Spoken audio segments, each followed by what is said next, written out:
Yo, what's up, everybody? It is Wednesday, February 10th.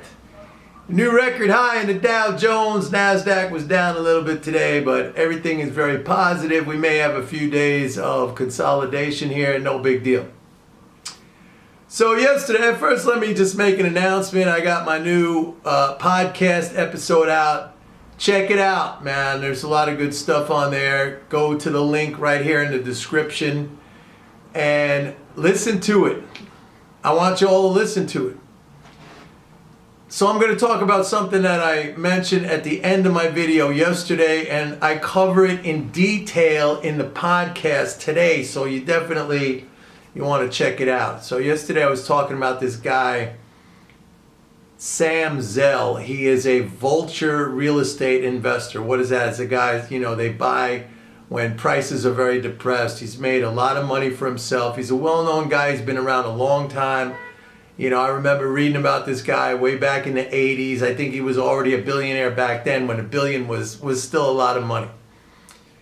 So yesterday I saw this little snippet clip from a CNBC interview, and he was crying like a lot of these billionaires about how we got to be really careful with the stimulus because we don't want to overexcite the economy. That was his words, overexcite, which is ridiculous.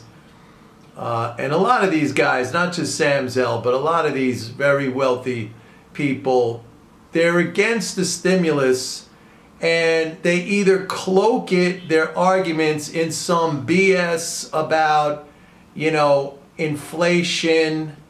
But really, I think for a lot of these guys deep down inside, they just don't want working folks to get any money. They see them as deadbeats. They see them as takers.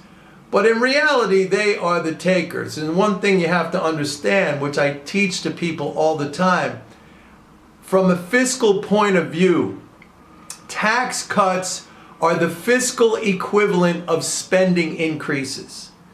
And these very wealthy people have been the beneficiaries of tax cuts, lots of tax cuts, which are the fiscal equivalent of spending increases. So the hypocrisy there is that, they rail against working people getting a check when they're out of work and they can't work because their places of employment have been shut down by government mandate. But yet these people have been the recipients of massive amounts of government largesse, basically checks, money in their pocket as a result of tax cuts. The tax cuts are the fiscal equivalent of spending increases. So government spending funneled into the pockets of the rich. But anyway, that's not even what I want to talk about. I want to talk about, like, he ridiculously said that his worst nightmare is that if the dollar loses reserve currency status. Now, I've said for a long time, this is eventually going to happen, but not for the reasons that, a lot of people are screaming about, like hyperinflation and the currency debasement, they're printing money. No, it's going to happen because of policies that we inflict upon ourselves. And this got going under Trump with the weaponization of the dollar, the use of the dollar as an economic weapon, just like a wartime weapon, to disrupt economies, disable, trade and supply chains and commerce. Now, nothing was said about this from this guy, Sam Zell.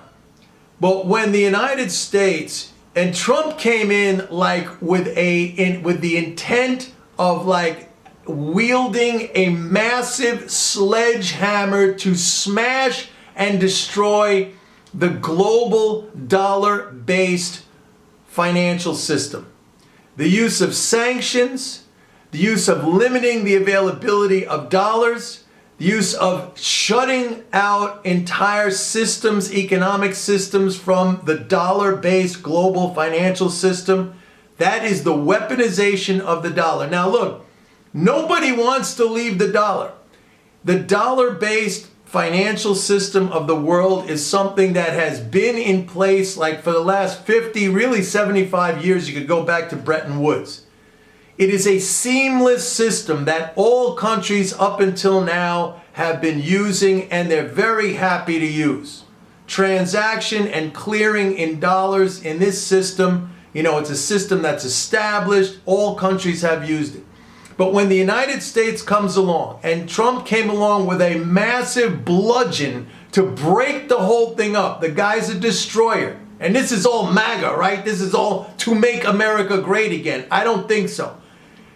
Break that system apart to the point where other nations still wanting, no matter how tense foreign relations were between the United States and other countries, they were happy to continue using the dollar-based system. They didn't want to change. Even our enemies, so-called enemies, Russia, China, Iran, Venezuela, they were very happy with these systems.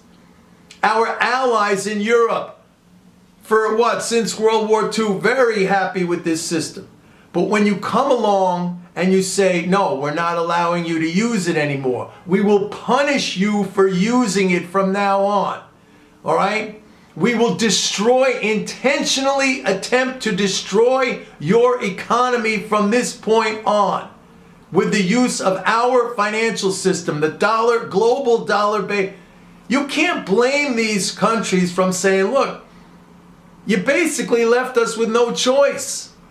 We have to move on from this. Now understand something. And that's why also you see new bilateral agreements popping up, for example, between Russia and China trading in their local currencies, or Europe building an alternative to the SWIFT payment system, that SWIFT payment system which ensures a security of, bank transfers and stuff like that. But understand something. This dollar-based financial system has been in place for 75 years. It doesn't just change overnight. It's not something that you could flip a switch and boom, you have a new system. It takes time to transition away from that, but we are absolutely on that path, and it's not going to reverse. I mean, even with Biden, he's not talking about reversing these sanctions or pulling back on these kind of things. So this is happening, and it's going to continue to happen, and it's because we did it to ourselves. We had a wonderful system that everybody was very happy to use, and Trump came along with a massive sledgehammer and said, no, we're not letting you use it anymore, because we're going to make America great somehow by doing that. So the dollar is going to lose reserve status. I'm just telling you. And it's by our own hand. Anyway, check out my video. Check out my podcast. Go to my website, Pitbull. You can make money on this transition away from the dollar too. Talk to you tomorrow. Bye.